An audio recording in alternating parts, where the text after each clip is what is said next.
some kids will just absolutely thrive in this environment. We wouldn't have believed that this could happen. I just wish that I had known about it before.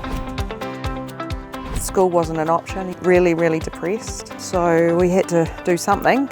He's loved every minute of it. Completely different child. I think that type of learning suited him, where it was more hands-on learning.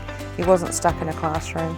He looked forward to going to school. Knowing she was in a really supportive environment at the college has been really good. The extra mile that the tutors go to try and keep those kids believing in themselves, it's fabulous. The staff, the tutors are fantastic. She wouldn't leave her room, she wouldn't leave the house.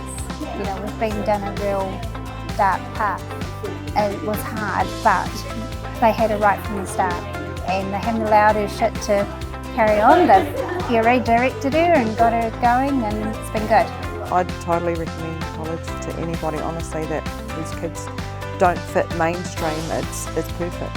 It's been a blessing, actually. I recommend it to any young man or young lady that really struggle with school. I can't thank the team enough for what they've done for Jesse going forward for the rest of his life, so I really thank them for that.